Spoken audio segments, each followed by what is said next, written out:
नमस्कार दोस्तों, आप पढ़ रहे हैं कक्षा 10वीं एनसीईआरटी गणित। आज हम पढ़ेंगे प्रश्नावली 7.2 के प्रश्न क्रमांक 6, प्रश्न क्रमांक 7 और प्रश्न क्रमांक 8 को। तो ध्यान से समझना। तो देखिए, मध्य बिंदु के बारे में हम पढ़ चुके हैं। क्या पढ़ा था हमने कि यदि दो बिंदु x1 y1 x2 y2 हैं और हम उनको मिलाने वाले रेखाखंड का मध्य बिंदु निकालते हैं तो कैसे निकलता है। x वालों को जोड़ के आधा कर दो, मतलब x1 x2 बटे 2 कर दो, y1 प्लस y2 बटे 2 कर दो। तो इस प्रकार से मध्य बिंदु हम ज्ञात करते हैं। अब देखिए प्रश्न 6 क्या है। यदि हमें 4 बिंदु दिए गए हैं, चारों इसी क्रम में यदि लिए जाएं और एक समांतर चतुर्भुज बना दिया जाए इन शीर्षों से, तो देखिए पहला बिंदु हम A मान लेंगे, फिर B, फिर C, फिर D मान लेंगे। तो देखिए हम मान के चलते हैं एक समांतर चतुर्भुज ABCD है, जिसके शीर्ष पहला A हो जाएगा, फिर B हो जाएगा, फिर C हो जाएगा और फिर D, और एक क्रमशः है, मतलब A के बाद B C D, मतलब इसी क्रम में है। अब देखिए हमसे कहा गया है x और y के मान ज्ञात कीजिए। तो कोई ना कोई फार्मूला तो हमें पता नहीं है कि x के मान ज्ञात करने का कोई फार्मूला हो और y के ज्ञात करने का कोई फार्मूला हो। तो आपको पता होना चाहिए। हमने उदाहरण 10 में आपको बताया था कि यदि ABCD एक समांतर चतुर्भुज है और एक विकर्ण AC है, एक विकर्ण BC है, हमने बताया था दोनों विकर्ण एक दूसरे को समद्विभाजित करते हैं। समद्विभाजित का मतलब भी बताया था। जैसे मान के चलो AC विकर्ण की लंबाई 10 है और BD विकर्ण की लंबाई 8 है। जैसे ही दोनों एक दूसरे को काटते हैं तो वो आधे आधे हो जाते हैं। मतलब देखिए 5 यहां हो गया, 5 यहां, 4 यहां हो गया, 4 यहां। ये 8 का था तो 4 4 के 2 भाग हो गए, ये 10 का था तो 5 5 के 2 भाग हो गए। तो ये कहलाता है विकर्णों का समद्विभाजित करना एक दूसरे को। अब देखिए जब विकर्ण समद्विभाजित करते हैं तो इसका मतलब ये भी होता है कि AC विकर्ण का मध्य बिंदु और BD विकर्ण का मध्य बिंदु एक ही होता है। मतलब हम कह सकते हैं कि जो AC विकर्ण के मध्य बिंदु के निर्देशांक होंगे वही BD विकर्ण के मध्य बिंदु के निर्देशांक होंगे। तो इसीलिए हमने लिखा, चूंकि समांतर चतुर्भुज के विकर्ण एक दूसरे को समद्विभाजित करते हैं, इसीलिए विकर्ण AC के मध्य बिंदु के निर्देशांक जो होंगे वो BD विकर्ण के मध्य बिंदु के निर्देशांक के बराबर होंगे, क्योंकि दोनों का मध्य बिंदु एक ही है। अब देखिए जो हमने मध्य बिंदु ज्ञात करने का फार्मूला बताया था वही लगाना पड़ेगा। तो विकर्ण AC के मध्य बिंदु के निर्देशांक हमें निकालना है। तो A और C ये रहे, तो हम क्या करेंगे, x1 प्लस x2 बटे 2, मतलब 1 और x को जोड़ के आधा करेंगे तो 1 प्लस x बटे 2 होगा, ये x का निर्देशांक होगा। फिर यहाँ पे y1 प्लस y2 बटे 2 करना होगा, मतलब यहाँ 2 प्लस 6 को जोड़ के आधा करना होगा। और बराबर में BD विकर्ण की बात हो रही है, तो ये रहा B और ये रहा D। तो यहाँ पे x1 प्लस x2 बटे 2, मतलब 4 प्लस 3 बटे 2 हो जाएगा। और फिर यहाँ y का निर्देशांक देखें तो y1 प्लस y2, मतलब y प्लस 5 होगा और बटे में कितना करना पड़ेगा, 2 करना पड़ेगा। और आगे यदि हम सॉल्व करेंगे तो देखिए यहाँ पे तो सॉल्व हो ही नहीं रहा, 1 प्लस x बटे 2, लेकिन यहाँ 6 और 2 8, 8 बटे 2 कितना आ जाएगा, 4 आ जाएगा। बराबर में देखिए 4 और 3 जोड़े 7 बटे 2 होगा, और यहाँ पे जोड़ नहीं पाएंगे, y प्लस 5 बटे 2 ही रहेगा। अब देखिए हमें x और y के मान ज्ञात करना है, तो दोनों पक्षों की तुलना करनी होगी। तो यहाँ x का निर्देशांक इसके बराबर होगा, मतलब 1 प्लस x बटे 2 बराबर रखना पड़ेगा 7 बटे 2, और 4 को इसके बराबर रखना पड़ेगा। तो देखिए हम तुलना करेंगे, इसको इसके बराबर रखेंगे और 4 को हम इसके बराबर रखेंगे। अब ध्यान देना, यहां से यदि हम तिर्यक गुणा करेंगे तो 2 का गुणा इससे होगा तो 2 प्लस 2x और 7 का गुणा 2 से होगा 14 हो जाएंगे। अब देखिए यहाँ 2x बराबर, यदि हम 2 का पक्षांतर कर दें तो 2 उस तरफ माइनस के हो जाएंगे और आगे सॉल्व करिए तो 2x बराबर घटा देना तो यहाँ 12 आएंगे और x बराबर 12/2 आएगा और 12 में 2 का भाग देंगे तो x बराबर कितना आंसर हो गया, 6 आंसर हो गया x का मान।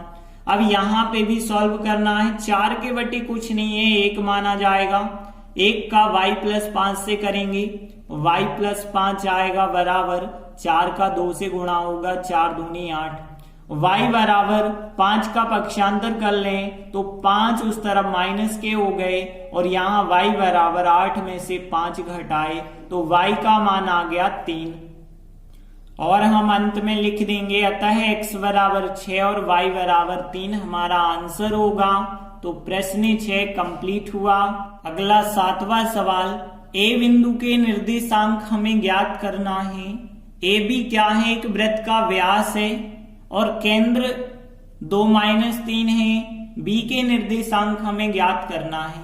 जैसे ध्यान से समझना, यहाँ पे मान के चलिए एक वृत्त है आपके पास, अब यहाँ पे हो गया इसका केंद्र और एक ये हो गया व्यास। अब व्यास क्या हो गया, ए बी हो गया व्यास। अब देखिए हमें केंद्र के निर्देशांक दिए गए हैं, यहाँ पे केंद्र मान के चलिए O है, केंद्र के निर्देशांक 2-3 दिए गए हैं और बी बिंदु के निर्देशांक 1-4 दिए गए। अब देखिए हमें ए बिंदु के निर्देशांक ज्ञात करना है, तो ए बिंदु के निर्देशांक हम कुछ भी मान सकते हैं। अब एक चीज ध्यान देना, व्यास है ए बी और ओ क्या है, केंद्र है। तो आपको पता है कि केंद्र तो मध्य बिंदु होगा व्यास का, क्योंकि यहां से यहां तक त्रिज्या हो गई और यहां तक त्रिज्या हो गई और त्रिज्या का दुगना होता है व्यास। तो हम कह सकते हैं व्यास ए बी का मध्य बिंदु होगा केंद्र, जो होगा O, जिसके निर्देशांक 2-3 है। अब हमारे पास A के निर्देशांक नहीं है, तो A के निर्देशांक मान के चलिए X और Y हैं। तो हमने लिखा मान के चले A बिंदु के निर्देशांक XY हैं और O हो गया केंद्र, J हो गए निर्देशांक 2-3 और एक B बिंदु जो दिया गया है वो भी हमने लिखा। तो देखिए हम लिखेंगे, चूंकि AB क्या है, वृत्त का व्यास है, इसलिए O हो जाएगा AB का मध्य बिंदु। अर्थात हम कह सकते हैं कि जो केंद्र O होगा वो AB का मध्य बिंदु होगा। तो यहाँ पे अब ध्यान देना कि यहाँ तो 2-3 आपको लिखते ही चलना है, जो कि केंद्र आपका O है, लेकिन यहाँ बराबर में ए बी व्यास का मध्य बिंदु रखना है। अब मध्य बिंदु ए बी का, तो देखिए x1 प्लस x2/2 करते हैं, मतलब x प्लस 1/2 करेंगे तो x प्लस 1/2 करेंगे और y प्लस 4, क्योंकि y1 प्लस y2/2 करना है तो यहाँ x1 y1 की जगह xy है और x2 y2 की जगह 1-4 है। तो इस प्रकार से हम करेंगे और आगे देखिए हम दोनों पक्षों की तुलना करेंगे। तो यहाँ 2 की तुलना इससे होगी और -3 की तुलना इसके साथ होगी। तो तुलना करने पर इसकी तुलना इसके साथ करी हमने और -3 की तुलना इसके साथ करी। अब देखिए बटे में कुछ नहीं है, 1 माना जाएगा, 1 का तिर्यक गुणा करेंगे x+1 के साथ और 2 का 2 के साथ करेंगे 4 आएगा और x बराबर यहाँ 4, 1 का पक्षांतर कर दो माइनस का हो गया और x बराबर 4 में से घटाओ तो 3 आ गया x का मान। यहाँ भी बटे 1 कर लो, 1 का यहाँ गुणा करो तो y+4 और 2 का -3 से -6 हो गए, y बराबर -6, 4 और उस तरफ गए -के हो गए तो y बराबर -6 -4 -10 हो जाएगा। तो देखिए x और y दोनों के मान आ गए। अब हमें ए बिंदु के निर्देशांक ज्ञात करने हैं जो कि हमने एक्स वाई माने हैं, तो हम अंत में लिख देंगे। अतः ए बिंदु के निर्देशांक जो हमने एक्स वाई माने थे, एक्स का मान 3 और वाई का मान -10, तो 3 - 10 ए बिंदु के निर्देशांक हो जाएंगे। इस प्रकार से प्रश्न 7 कंप्लीट हुआ। अगला 8वां सवाल है, ए और बी के निर्देशांक हमें दिए गए हैं। अब हमें एक पी बिंदु के निर्देशांक ज्ञात करना है। और कैसे ज्ञात करना है? ताकि एपी का मान 3/7 AB के बराबर हो और पी बिंदु जो है रेखाखंड AB पर स्थित हो। तो देखिए, सबसे पहले हम एक AB रेखाखंड बनाएंगे और बीच में कहीं भी P बिंदु लेंगे। तो देखिए, ये हो गया हमारा AB एक रेखाखंड। अब A बिंदु के निर्देशांक जो हैं -2 हैं और B बिंदु के निर्देशांक 2 - 4 हो गए। अब देखिए, मान के चलो P बिंदु यहां पे है। अब देखिए, कहा गया है कि AP का मान 3/7 AB है। देखिए, ये हो गया AP और ये AP कितनी है? AB का 3/7। अब देखिए, AB जितनी भी होगी उसके 3 हिस्सा जो है वो है AP। यदि ये हो गए 3 हिस्सा और टोटल बटे में है 7, तो इसका मतलब ये हुआ कि ये 3 हो गए तो ये 4 हिस्सा होंगे। तो यहाँ पे टोटल जो है 4 और 3 7 हो गए कि नहीं हो गए? और यहाँ AP देखें तो ये हो गए 3 हिस्सा, 7 में से 3 हिस्सा तो वो कहलाएगी 3/7। और फिर बाकी बचा होगा 4 हिस्सा, तो ये कहलाएगा 4/7। तो देखिए, हमने लिखा, यहां जो चीज हमें दी गई है वो लिखी और P रेखाखंड AB पर स्थित है, ये भी हमने चित्र में बताया है। अब ध्यान देना, यहाँ पे AP का मान जब 3/7 AB है, तो फिर हम यहाँ P से लगा के B तक की दूरी निकालेंगे। तो कैसे निकालनी होगी? हम अब क्या करेंगे कि इस पूरी AB में से इतनी AP को घटा देंगे तो हमें BP का मान पता चल जाएगा। ध्यान देना, यदि हमें AB में से AP को घटाना है तो क्या बचा होगा? P भी तो बचा होगा।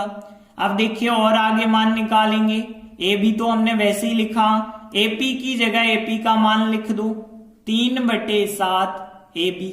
अब देखिए, इसे सॉल्व करोगे, यहाँ पे 1 माना जाएगा। 7 एकम 7, 7 में से 3 घटाओ तो 4 बचे ना, तो यहाँ 4/7 AB आ जाएगा। अब देखिए, यहाँ पे जब AP 3/7 AB है और BP कितनी है? 4/7 AB है, तो इसका मतलब ये हुआ कि जो P बिंदु है AB रेखाखंड को 3:4 में विभाजित करता है। इसीलिए P बिंदु रेखाखंड AB को 3:4 में विभाजित करता है, ये हमने लिखा। अब देखिए, हमें P बिंदु के निर्देशांक निकालना है, तो अब हम विभाजन सूत्र लगाएंगे।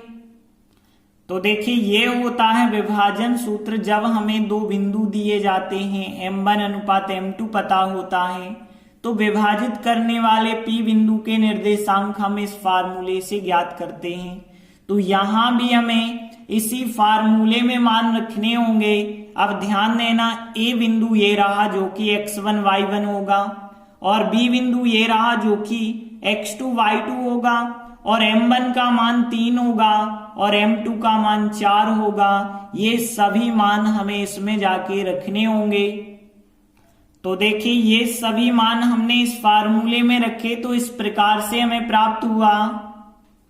और आगे सॉल्व करेंगे। 3 का गुणा 2 से 3 दूनी 6, 4 दूनी 8, लेकिन माइनस के हो गए, 4 और 3 जोड़े 7 हो गए। यहाँ माइनस के 4 3 12 और -4 दूनी 8 हो गए और नीचे 3 और 4 7 हो गए। और आगे सॉल्व करेंगे तो यहाँ पे 6 में से 8 घटाए माइनस के 2/7, -12 और -8 माइनस के 20/7, तो ये आ गए P बिंदु के निर्देशांक।